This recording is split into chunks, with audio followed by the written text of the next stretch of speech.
So I think that probably when you were listening to that podcast, it kind of brought you back to that moment, those moments where you were experiencing that difficult time with your own family. And you were like, and then it came even more passion inside you, like, no, don't do that. Don't go there. I've been there and it was torture and I suffered, right? Exactly. Experience work interactions in a different and refreshing light. This is the Leader in You podcast, brought to you by EMC Leaders, taking care of the teams you care about, as well as the connected culture. Welcome, everyone. We are back on the Leader in You podcast. My name is Polina. Welcome back to the most incredible leadership podcast in the world. That's right, you heard it from me. Today, we are so excited to talk about a few things in relation to, of course, our favorite topic, the culture of the company and creating emotional safety, how to reconnect with your coworkers and your colleagues, how to create a securely attached relationship in the workplace. But before we get into this really exciting topic today, Dr. Lola is here with us. Yay! Yes, thank you, Palina. It's so nice to be here. You're always so excited. I love that. I get excited, like just 3, 2, 1, camera action, and I am on. I love it. Well, I'm happy to do this with you. So I'm very excited and so grateful to have this opportunity. Before we get going to talk about the topic today, I do want to let everyone know listening and or watching that we will be at the ATD conference this weekend. So if you happen to see us, come by to booth 9:31. 31. And come to our sessions. We have 2 sessions that we're going to be speaking at Sunday morning, 9:30 a.m. and Tuesday at 9:15 a.m. Ours 9:15 chat. a.m. So you can come and see us at the ATD conference, which is going to be at Washington, D.C. this year. So we will be there smiling, presenting, talking to you, and connecting and empowering you to be the best leader you could possibly be. Actually, FYI, there's actually really, really great leaders. But if you notice, these really, really great leaders have great emotional understanding and they have a great, awareness. And if they didn't have this awareness, if they did have this awareness and they don't have it yet, they're going to learn it and become even greater leaders. So we're excited to bring this process to you. That is Okay. true. Actually, that is so true because if you think about it, when people have greater awareness, they have better relationships. And when they have better relationships, they feel more confident in leading and doing the work that they need to do and creating a better culture in their company. Which is what we want. And we want better culture in all of America, actually. Exactly. Yes. Yes. So, because we're already the greatest country in the world. So to bring this aspect too, and we also want to teach this to all the leaders across the entire world so that we can have a better world here. And that's what we're doing here is creating a better place for everyone to live. Happier, healthier, and most of all, thriving in the workplace and in their life. That brings us to our topic for today. Share with us, please. I'm excited to hear. I'm actually just as surprised, you guys, as you are today. And I actually told my mom earlier, I said, let's not talk about it. Don't ask me what topic because I like all the things my mom says. I feel like we miss it when we don't get a chance to talk about it here live as we're recording the podcast. So let's have it. My mom just started sharing with me that she was listening to some podcasts, and yes, let's go.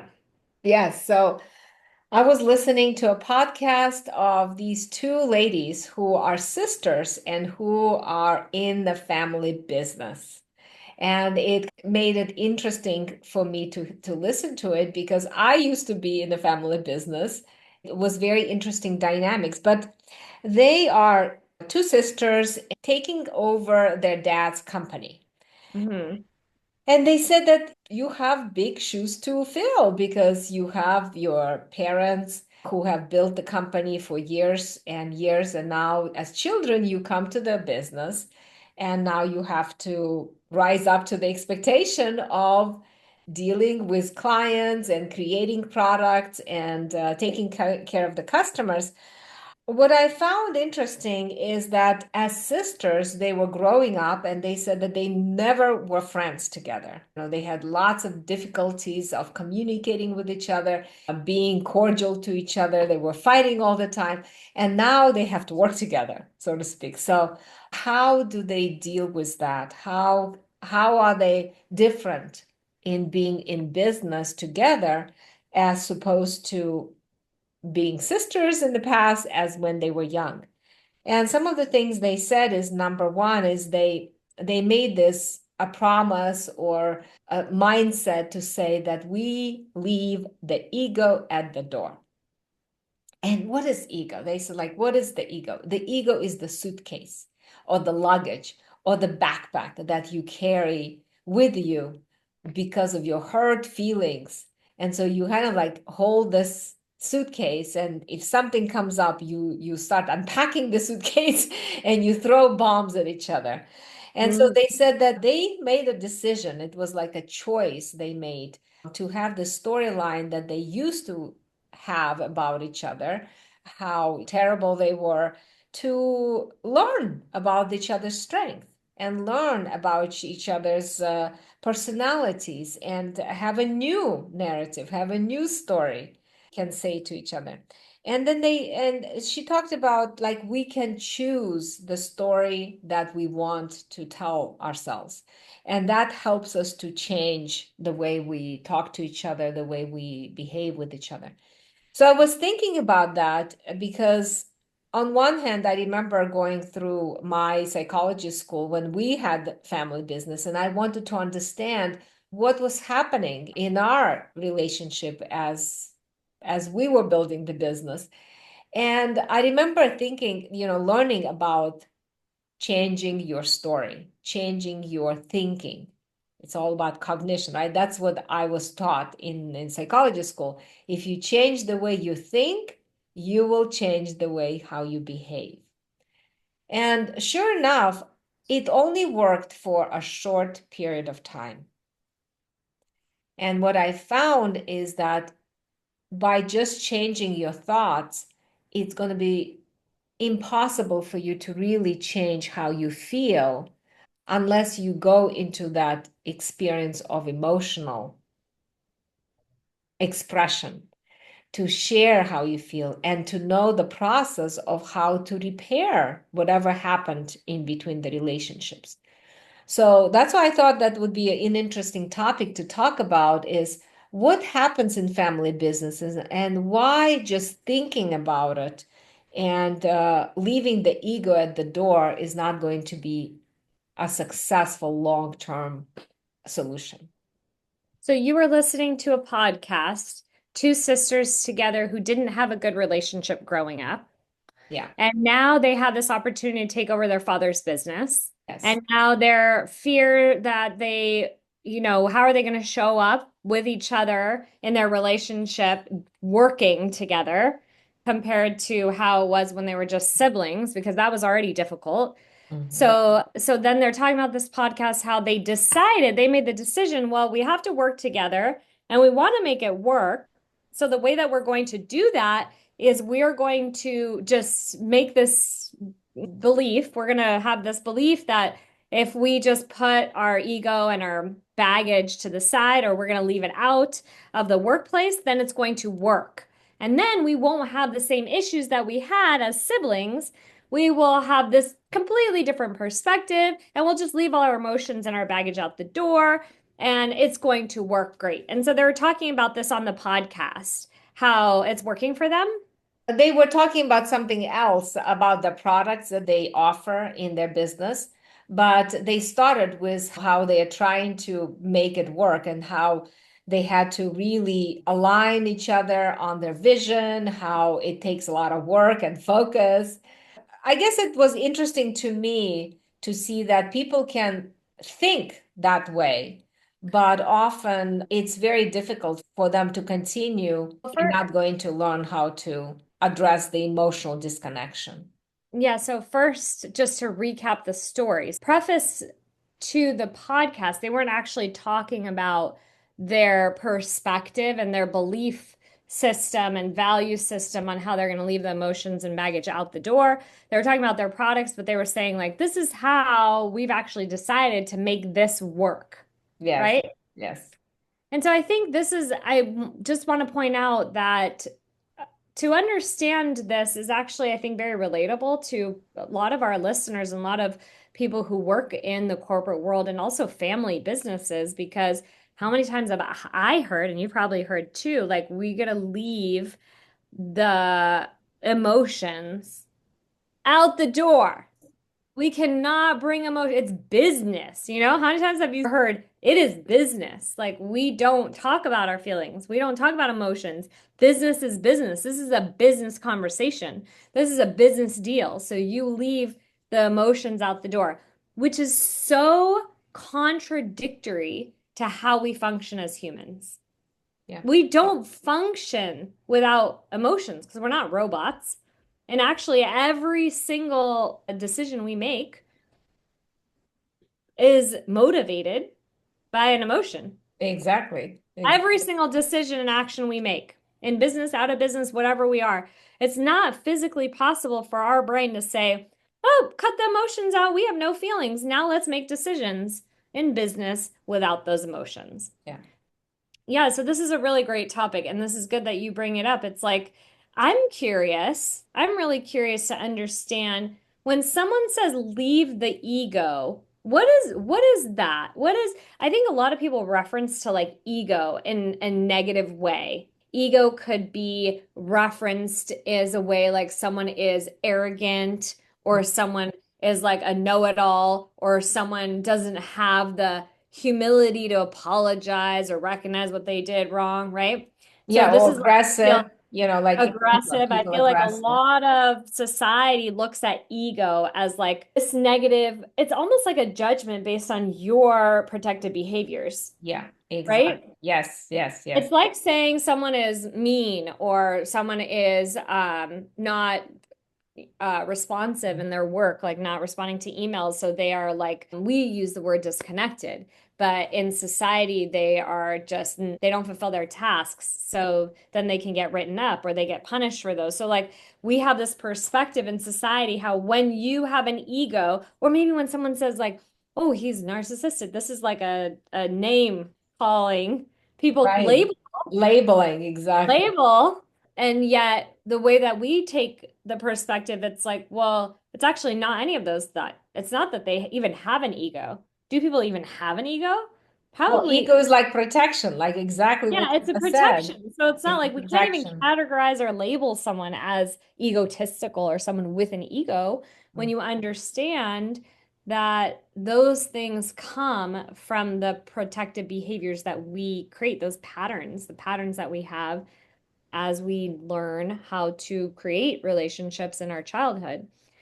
So yeah, what's your perspective on like, well, I didn't tell you right now off the bat, long-term effectiveness. I think this is what's key to understand in business relationships when it comes to using the emotional process compared to leaving the emotions out the door or the baggage or the ego. It's like long-term success. What does that even look like? It Yes. doesn't look like anything. There's no long-term success, Exactly, because you people will know? get stuck. They will get Yes, stuck. yes, The problem with that type of mentalities, it really right away gives me an insight that people don't have the tools how to deal with the emotional. The reason why they say leave the ego out the door is because they don't know and they have not been taught, and we have not been taught as a society that emotions are okay for us to work on. You don't have to be a yeah, therapist. You don't have to have a psychology degree to learn how to work with emotion. And right. so, and people think like emotion is crazy or emotion is irrational. Well, there's really nothing wrong with emotion. I never really see irrational emotion. If Yeah. you learn how to work with emotion and you understand what emotion does, which really what you said is it keeps us safe. That's what emotion Hmm. does. Emotion is a signaling system for us to tell us that our environment is no longer safe. There's a disconnect that happened for us, and we have to get that connection back for us to feel safe and connected again and feel so we can pay attention to the company instead of looking out for ourselves only, right? When we're disconnected, we no longer safe. The other person is no longer looking after us. In many respects, we have not had the research, we have not had the tools to work with emotions. So with the emotional connection process, we have very clear roadmap. We use the attachment perspective and attachment theory as the groundwork. What it gives us is gives us a clear map on how to work with emotion. Emotion is fast. Emotion is comes from a Latin word immovere, means to move, Yes. right? Mm. Which is So actually the secret to life. We talked about this in one of yeah, the podcasts. yeah, so emotion is moves us into action. So whenever emotion, we feel that emotion, if we are able to slow it down in a way that we understand what's happening for us, then we can understand we got disconnected and here's what's happening for us and here's what we need to feel safe and kind of. So instead of reacting, we can respond. We can reach Yes. and we can respond in a healthy way. So when these two sisters were talking about it, I felt sad. I felt sad that they didn't have the tools to be ready to create more stronger relationship because they cannot run away from the past injuries that they created together as sisters. It will come up in most vulnerable moments in their business. It will be there. Yeah, and it's amazing to be able to recognize that like when you're in it.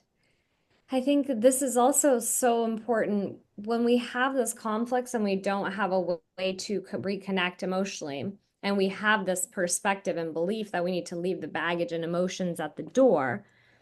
Every single injury that occurs in these conflicts moves us further and further away. This is why I feel like the long-term success of this belief and this perspective on how to approach the relationship, it's going to be very difficult for them long term and not effective, becoming closer and even more successful in their company. They could be really successful, but even they could feel that they've distanced themselves because of the inability to connect on emotion. Exactly.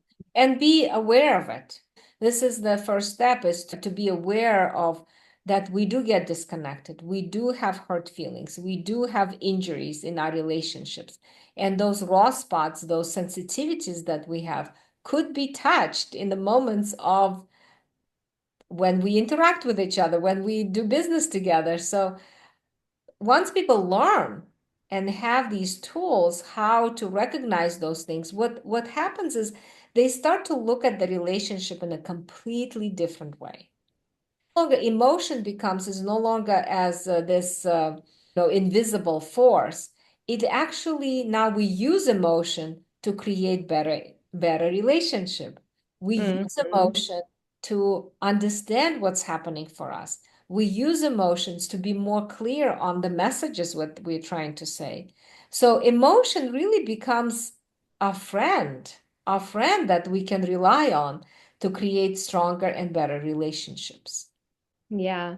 So I noticed like when you were first telling me about this before we were recording the podcast, and I was like, no, stop, don't talk anymore. We should talk about this. You said like, yeah, it was sad for you, but you're like, no, wrong way. Like you're going down a tunnel, and there's like a fork in the tunnel, and you go to the right and you're like, yes, great success. There's the path.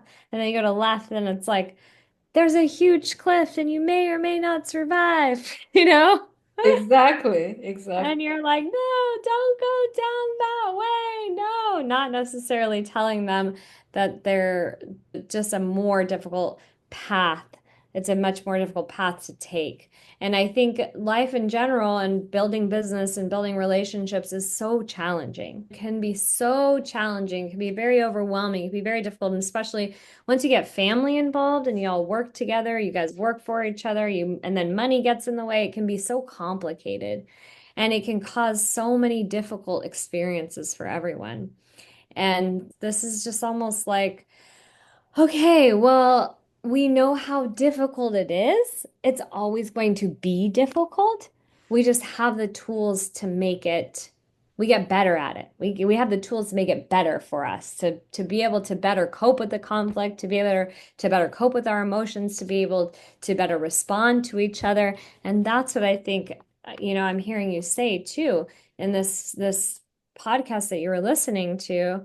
You're like, it's the wrong message because Yeah, it is I the wrong. was there. Exactly, exactly. We used a family business for many years. Your dad and I, we worked for 27 years. And I remember you coming to the business and helping us. And then the family, extended family, joined the company. And so I remember our dynamics, even though we were very, very close family, as the business started to, we had more stress in the business and it started to go into our meetings and board meetings, it became very difficult for us to have a good relationship outside of business because it really impacted our relationship. And I remember like years later now that we have learned this process and we have reconnected the whole family and we have repaired and healed our injuries and are able to talk about it. I just had a conversation with my sister. When I was sharing, I was already giving them a lot of reassurance because it's not necessarily the other person does something wrong. It's not Mhm. about this is what we start to say, like, oh, they did wrong, you have to apologize, and then Yeah, yeah, everything is fixed. No, blaming. no, no. Mhm. What we want to be able to have the conversation is you didn't do anything wrong, but it still impacted me, right? Mhm. It's still impacted. And I need in that moment when you make a decision to do something and it excludes me, I start to have that message is that I'm not important to you or you don't Yeah. care about me. In that moment, you don't think about me in that moment. So overall, you're thinking about me, but in that sliver of a second in that moment, I didn't get that message. So what I need to know is that you do care about me. I am important Mhm. to you when you are able to have this conversation and she was able to reassure me, yes, yeah, you are important. We do care about you. That becomes so much easier Yeah. to talk about the disconnections and repair them quickly. The whole conversation takes a whole new way of building and rebuilding the relationship, Yeah. making that relationship stronger. Yeah, and just to go back to what you were saying about the podcast, so I think that's probably what was so relatable to you was that you have had that experience.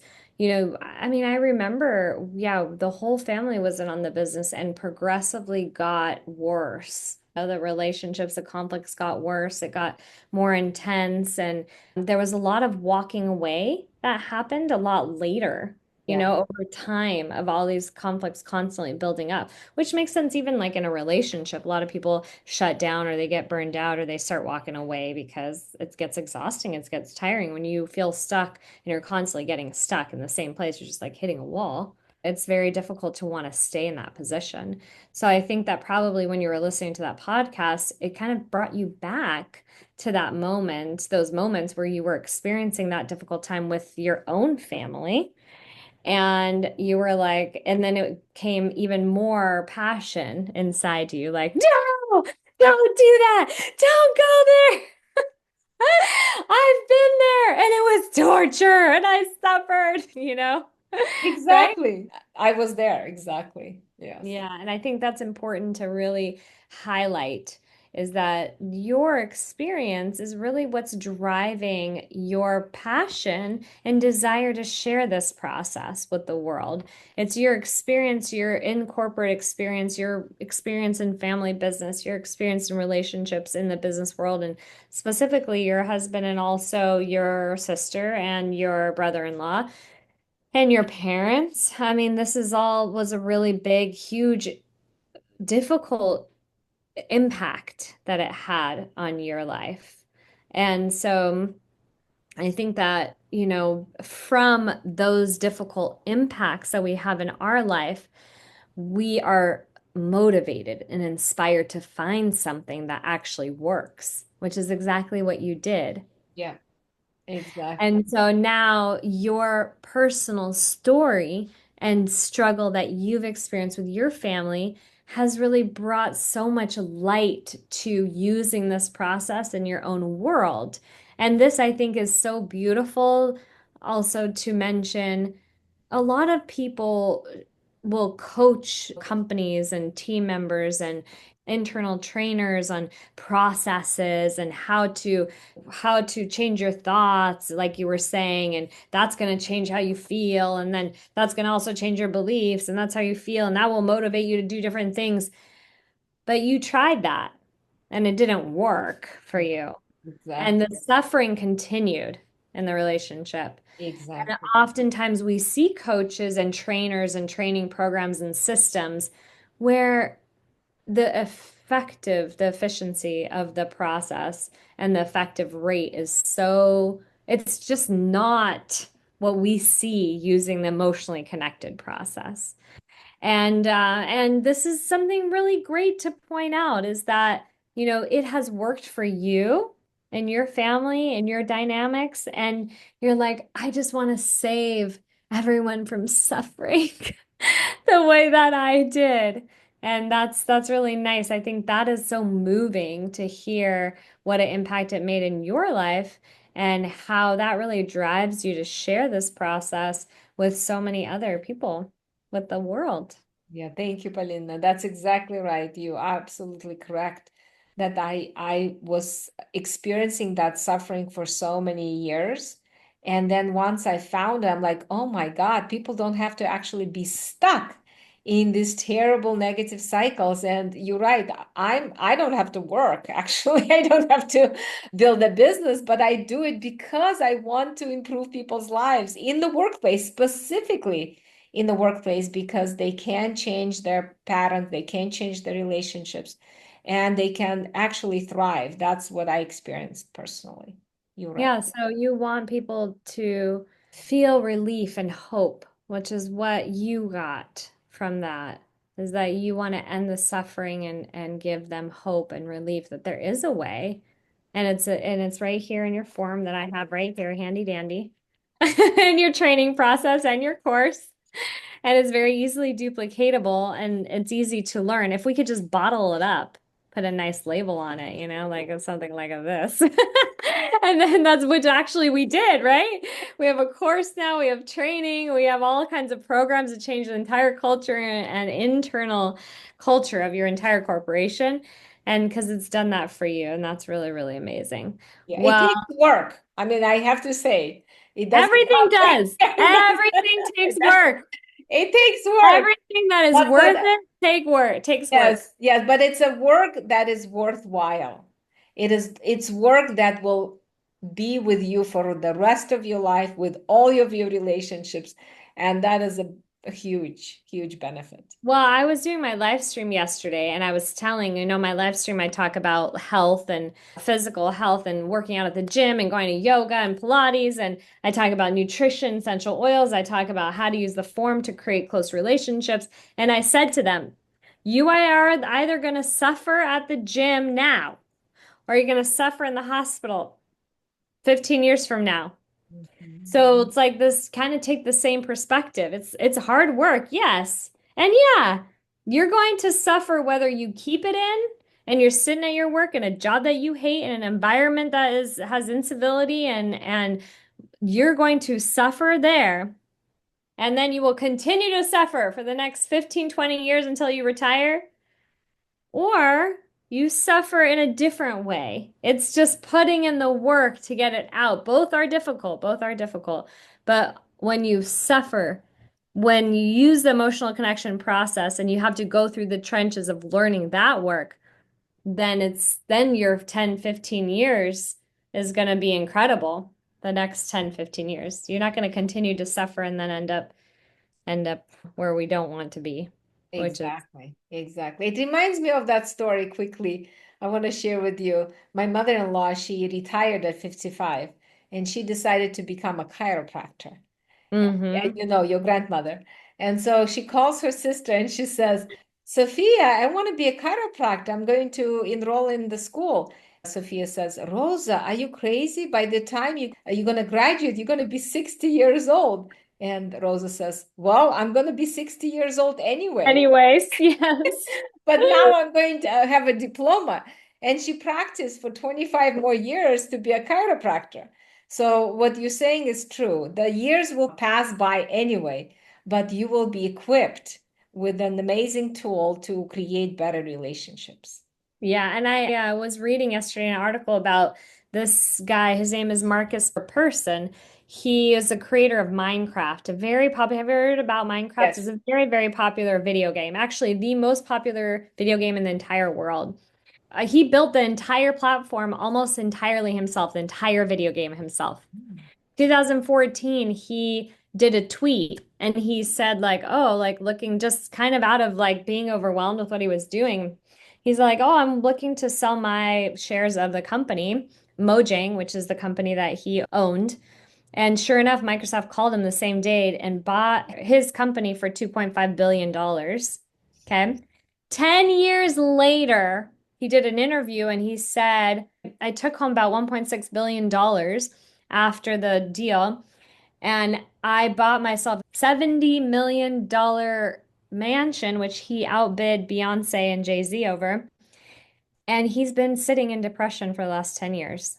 Mhm. And he said, I lost my purpose. I lost my drive. Like the one thing I was just like building, I got. And but imagine if he understood the process and like in that moment before he sent that tweet out, that Microsoft gave him the offer, even if he did, it would have been such a different experience for him. Yeah, exactly. He in some way got triggered. He could not process his emotions. And now look at him, 10 years. The guy's got over $1 billion all alone. Alone. He's like 32 or 35 years old or something like that.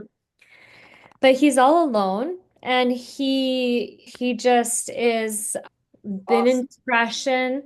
Yeah, does nothing motivates him, nothing inspires him. Tried to build another game, didn't continue, and he's just feeling that like Yeah. so little hope. So little hope. So Mhm. hopefully he sees this, watches this, watches this podcast. I I love can it. help you and the sisters. Where are they at? I think emotional connection is our greatest source of safety in life. I think like I also said in my live stream, there's many aspects to having a really incredible, thriving life. I think emotional connection is a huge one because I think the food that we eat also is very impactful to our health. The how we treat our body when we don't feel well, like I love naturopathic medicine and using naturopathic. I think exercise is very important, but all of these things create movement. When Yeah, we eat food that gives us life, it creates movement. When we use the emotional connection process, it creates that movement in our emotions. When yeah, we go to the gym or we exercise, we go for a walk, it creates movement in our physical body. When we use natural medicine, it creates that movement, that energy for our cells. So if we point all of our attention to the tools that create movement, this is the secret to life. And we have it right here. So, what yeah. an amazing conversation and topic. Which gave you the secret to life. This is like worth $1 billion, guys. So shh, let's keep it on the down low. Okay. No, I'm just kidding. Thank you guys so much for watching. My name is Polina, And and I'm here with Dr. Lola Gershfeld, and this is the Leader in You podcast. As always, we are so grateful that you took the time to listen. We have been seeing such great downloads and responses to our podcast. And we are so excited that you love it as much as we do. Thank you so much for joining, and we'll see you next week. Bye Bye. bye. Thank you. Thank you, everyone, for listening. It's a joy to share these podcasts with you. Be sure to check out our previous podcasts and subscribe to join us at our next podcast of The Leader in You, brought to you by EMC Leaders, taking care of the teams you care about. Until then, be well and be focused on your relationships. We'll see you soon.